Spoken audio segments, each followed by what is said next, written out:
दोस्तों, किसी के भी मन की बातें जानने के लिए तीन तरीके होते हैं, लेकिन इन तीनों तरीकों को समझना अति आवश्यक है। यदि आप इन तीनों तरीकों को समझ लेते हैं तो आप किसी के भी मन की बातें बड़ी ही आसानी से जान सकते हैं, समझ सकते हैं। तो चलिए इसे एक बुद्ध कहानी के माध्यम से समझते हैं कि किस तरह से आप दूसरों की मन की बातें जान सकते हैं, समझ सकते हैं। बहुत समय पहले की बात है, एक छोटा सा गांव था। उस गांव में दो भाई रहा करते थे।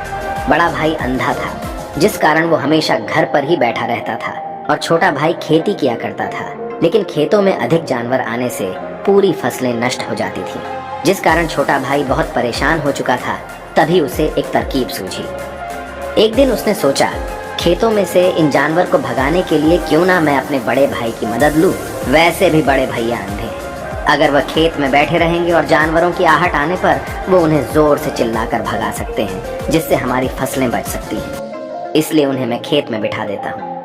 ये सब सोच विचार करने के बाद उसने अपने खेत में ही एक छोटी सी झोपड़ी तैयार की और अपने अंधे भाई को उस खेत में बिठा दिया और उनसे कहा, भैया, यदि कोई जानवर की आहट आपको सुनाई दे तो आप जोर जोर से चिल्लाना।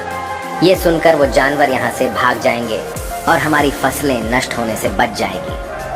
बड़ा भाई अपने छोटे भाई की बात मान लेता है और वो उस दिन से खेत में ही रहना शुरू कर देता है। जब भी किसी जानवर की आहट उसे सुनाई देती तो वो तुरंत जोर जोर से चिल्लाना शुरू कर देता, जिससे वो जानवर उसके खेतों से भाग जाते। ऐसा करते करते कई दिन बीत चुके थे। तभी एक दिन उसके खेत में एक हिरण भागता हुआ आता है और वह खेत के बांध को तोड़कर वहां से भाग गया।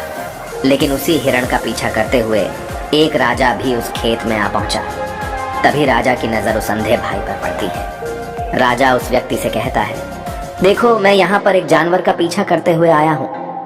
क्या तुमने उस जानवर को यहाँ पर देखा है? इस पर वो व्यक्ति कहता है, हे राजन, मैं तो अंधा हूँ, मैं भला किसी जानवर को कैसे देख सकता हूँ। लेकिन मैं आपको इतना जरूर बता सकता हूँ कि जो जानवर मेरे खेतों से होकर भागा है वो आपके लायक नहीं है। आप उसके पीछे अपना समय यूं ही व्यस्त कर रहे हैं।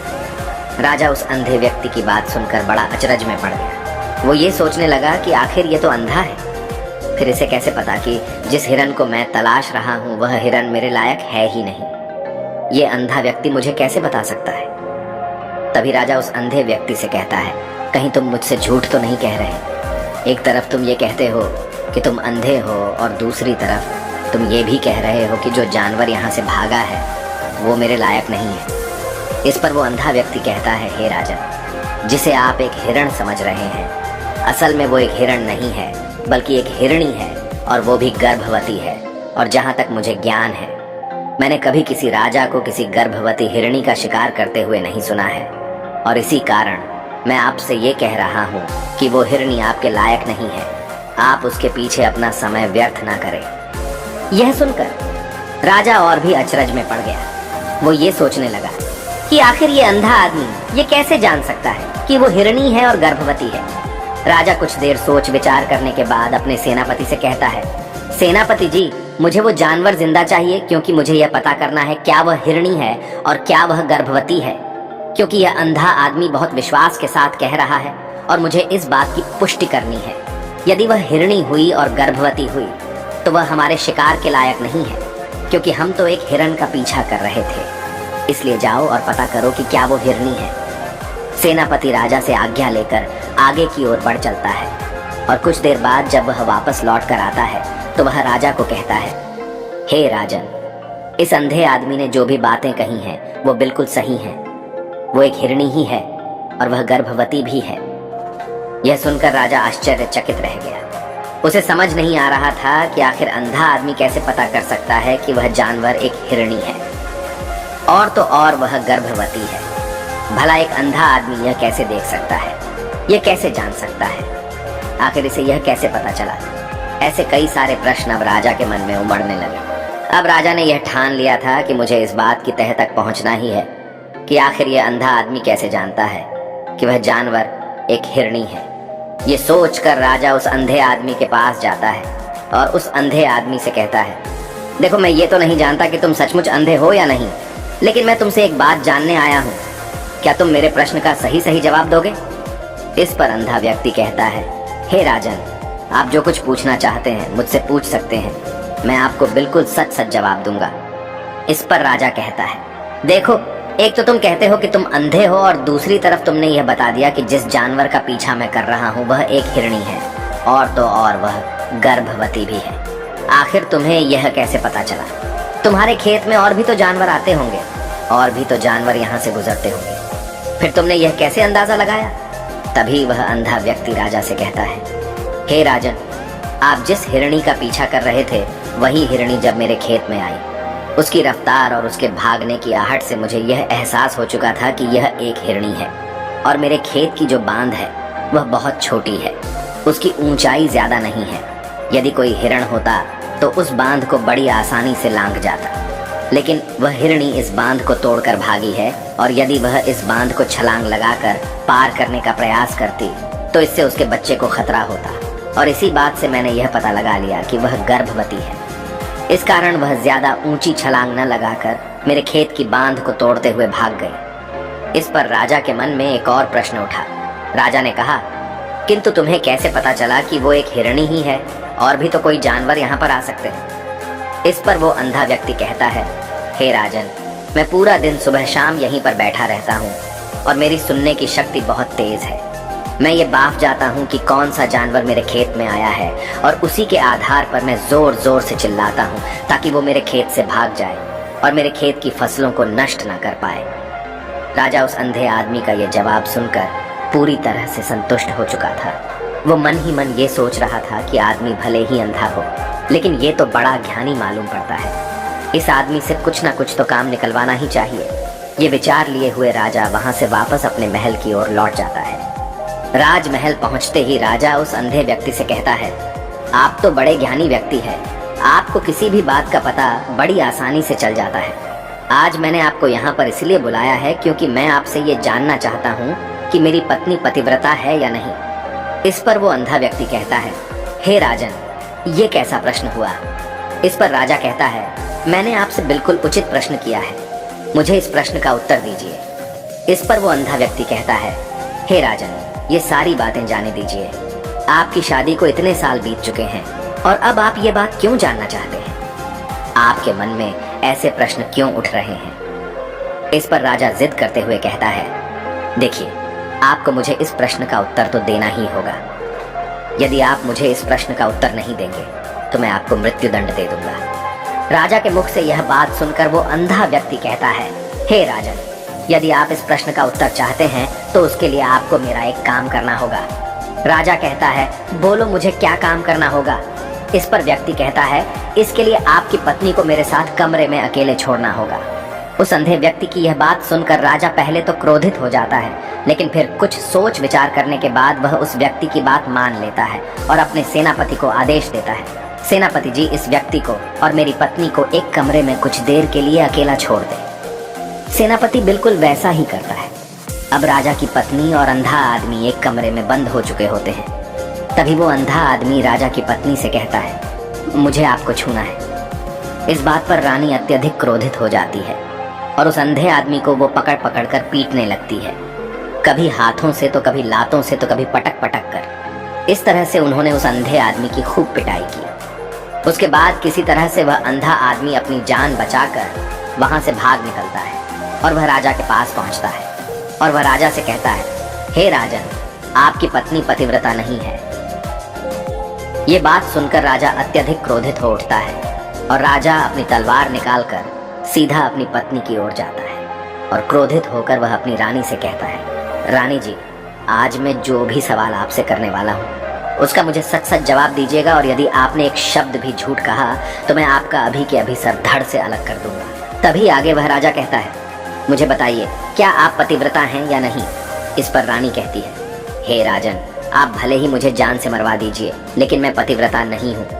राजा यह बात सुनकर बहुत खुश हुआ, क्योंकि उस अंधे आदमी ने जो भी कहा था वह बिल्कुल सच था।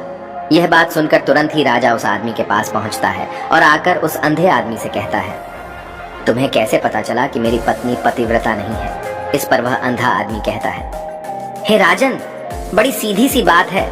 मैंने तो आपकी पत्नी से बस इतना ही कहा था कि मुझे आपको छूना है, और इस बात पर वह इतना क्रोधित हो उठी कि उन्होंने गुस्से में आकर मुझे लात घूंसों से पीटना शुरू कर दिया। और भला कोई औरत किसी और मर्द को कैसे छू सकती है, लेकिन उन्होंने न आव देखा न ताव, बस लात घूंसे मुझ पर बरसाने शुरू कर दिए। वह भी तो एक छूना ही हुआ, और एक पतिव्रता नारी कभी भी पराये मर्द को नहीं छूती। जब मैंने उसे छूने के लिए कहा था तो वह उस वक्त मुझे मना कर सकती थी, लेकिन उन्होंने तो मुझे पीटना शुरू कर दिया और देखते ही देखते उन्होंने मेरे पूरे शरीर को छू लिया। अब आप ही बताइए, ऐसी स्त्री भला पतिव्रता कैसे हो सकती है? इस पर राजा कहता है, तुम तो बड़े ज्ञानी मालूम पड़ते हो।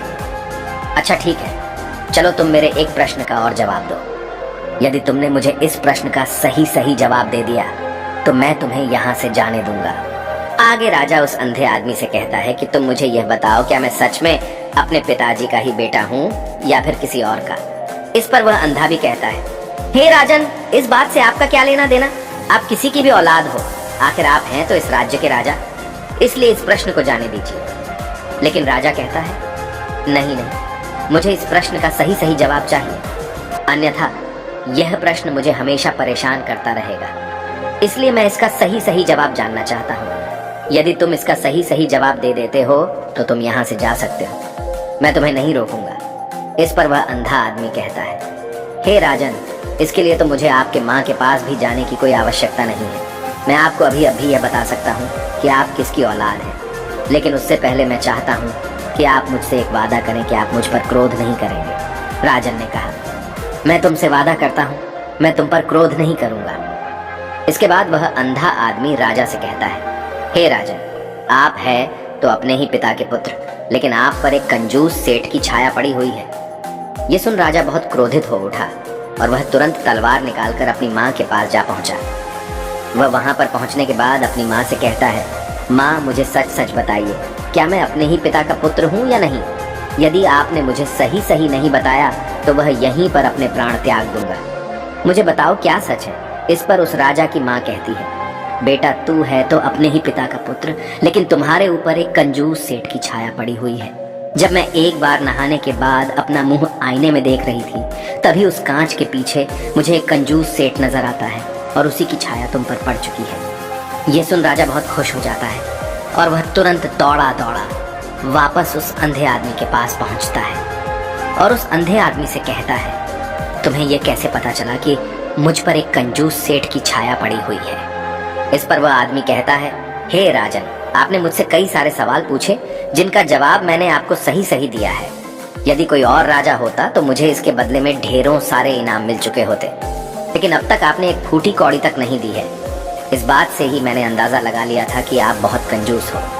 यह बात सुनकर राजा जोर से हंसने लगा और कहता है कि आप जो भी मांगेंगे वह मैं आपको अवश्य दूंगा, लेकिन मुझे यह बताओ कि तुम्हें कैसे पता चल जाता है कि कौन सी बात सही है और कौन सी गलत? तुम किसी भी बात का इतना सटीक और सही जवाब कैसे दे पाते हो? इस पर वह अंधा आदमी कहता है, हे राजन, मैं तो वैसे ही अंधा हूँ। यदि मेरी आंखें होती तो मैं किसी की भी मन की बातें बड़ी सरलता से जान लेता। मन की एक भाषा होती है और यह भाषा मनुष्य के शरीर के व्यवहार के रूप में देखी जा सकती है। उसकी आंखों से, उसके होठों से, उसके काम करने के तरीके से, उसकी क्रियाओं से पता किया जा सकता है कि उसके मन में क्या चल रहा है। उसके आधार पर हम किसी के भी मन की बातें जान सकते हैं। लेकिन मैं तो अंधा हूँ, मैं देख नहीं सकता, इसलिए मैं क्रियाओं से देखता हूँ। यदि मुझे कोई बात जाननी हो तो अगले आदमी को कुछ काम देना पड़ता है, जिस पर वह व्यक्ति किस प्रकार काम करता है, किस तरीके से इस काम को करता है, उसके आधार पर ही मैं यह पता कर पाता हूँ कि उसके मन में क्या चल रहा है। तभी वह राजा कहता है, तो क्या इसका अर्थ यह हुआ कि मैं भी किसी के मन की बातें जान सकता हूँ? इस पर वह अंधा आदमी कहता है, हे राजन, अवश्य आप भी किसी भी व्यक्ति के मन की बात जान सकते हैं, किंतु उससे पहले आपको अपने ऊपर काम करना होगा, और वह काम है अपने मन को शांत करना, अपने मन को वर्तमान में लाना होगा, जिसके लिए मैं आज आपको 3 तरीके बताने वाला हूँ। और ये तीनों ही तरीके बड़े ही आसान और सरल हैं, किंतु हे राजन, उससे पहले आपको एक काम करना होगा, अपने मन को एकाग्र करना होगा। जब हम अपने मन को एकाग्र करते हैं, अपने मन को वर्तमान में लाते हैं, तो हम दूसरे के मन की बात जान सकते हैं, क्योंकि वह आदमी अभी भी अपने मन में वर्तमान में ही सोच रहा है, और हमें भी मन को वर्तमान में ही लाना होगा। तभी हम उसके मन की बातें जान सकते हैं। यदि हम अतीत में हुई घटनाओं के बारे में सोच रहे हैं तो वह जो अगला आदमी वर्तमान में सोच रहा है, वर्तमान में अपने मन में बात कर रहा है, वह हम कैसे जान पाएंगे? क्योंकि हम तो अतीत की घटनाओं में डूबे हुए हैं। इसलिए किसी के भी मन की बात जानने के लिए सबसे पहले हमें हमारे मन को एकाग्र करना होगा, उसे वर्तमान में लाना होगा। आगे वह व्यक्ति राजा से कहता है, हे राजन, जो 3 तरीके मैं आपको बताने वाला हूँ, इन 3 तरीकों से बड़ी आसानी से किसी के भी मन की बातें जान सकते हैं। उसके बाद वह अंधा आदमी राजा से कहता है, हे राजन, जो सबसे पहला तरीका है वह है आंखों पर ध्यान देना। किसी व्यक्ति से बात करते वक्त उसकी आंखों में देखना, उसकी आंखों पर ध्यान देना जो सबसे ज्यादा जरूरी है, क्योंकि आंखें बोलती नहीं पर बहुत कुछ कह जाती हैं। यदि हम किसी व्यक्ति की आंखों के इशारों को समझना सीख जाएं, हम यह जान पाएंगे कि व्यक्ति के दिमाग में क्या चल रहा है, वह क्या सोच रहा है और अभी वह क्या करने वाला है।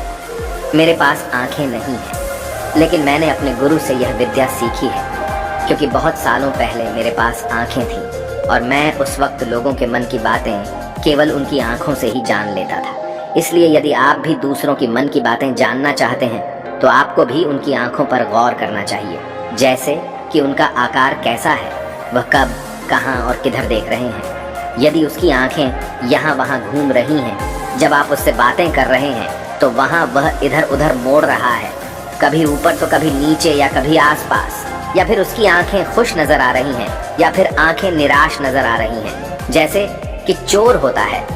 उसकी आंखों में जब हम देखते हैं तो हमें यह पता चलता है कि अगले आदमी ने कोई गलती की है। ठीक उसी प्रकार जब हम किसी चालाक व्यक्ति की आंखों में देखते हैं तो आपको पता चलेगा कि उसकी आंखों में एक भाषा होती है। एक बहुत ही सीधा और आसान तरीका होता है।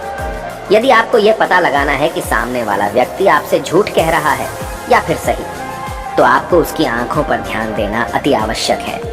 यदि आपसे बात करते वक्त वह व्यक्ति अपनी आंखें यहाँ वहाँ घुमा रहा है, ऊपर नीचे, इधर उधर, दाएं बाएं, हर जगह देख रहा है, तो इसका अर्थ यह हुआ कि वह उस बात से निकलने का कोई रास्ता ढूंढ रहा है, वह कोई झूठ बना रहा है। यदि सामने वाला व्यक्ति आपसे कुछ झूठ कहने का प्रयास कर रहा है तो वह आपसे नजर नहीं मिलाएगा। वह यहाँ वहाँ देखेगा, ऊपर नीचे देखेगा, लेकिन वह आपकी आंखों में आंखें डालकर कभी नहीं देख पाएगा, क्योंकि उसे डर है कि यदि उसने आपकी आंखों में आंखें डालकर देखी तो उसका झूठ पकड़ा जाएगा और लोगों को सच्चाई का पता चल जाएगा। और इसी प्रकार कुछ और भी भाषाएं होती हैं। जब आप किसी की आंखों में आंखें डालकर यह देखना शुरू कर देंगे कि उसके हाव भाव क्या है, ठीक उसी प्रकार चेहरे के हाव भाव होते हैं, जिससे हम मन की बातें बड़ी आसानी से समझ सकते हैं और इन्हें भी समझना बहुत जरूरी है। कभी कभी कोई व्यक्ति अपने चेहरे से जैसे आंख, होंठ और बहुत से कुछ अलग अलग व्यवहार करता है। यदि आप किसी व्यक्ति के चेहरे में गौर करेंगे तो आप आसानी से समझ पाएंगे कि वह व्यक्ति निराश है, जब व्यक्ति बहुत उदास है, या फिर वह बहुत खुश है, या फिर उसे कोई बहुत बड़ा दुख है। वह अपने अंदर क्या महसूस कर रहा है, ये सारी बातें हम उसके चेहरे के हाव भाव से पता कर सकते हैं। फिर चाहे इंसान जुबान से कुछ बोले या ना बोले, लेकिन आप उसके चेहरे से सब कुछ पता कर सकते हैं। आगे व्यक्ति राजा से तीसरा तरीका बताते हुए कहता है, हे राजन, इसी प्रकार तीसरी भाषा भी है, अर्थात तीसरा तरीका भी है, और वह है हाथों के इशारे और शरीर का व्यवहार।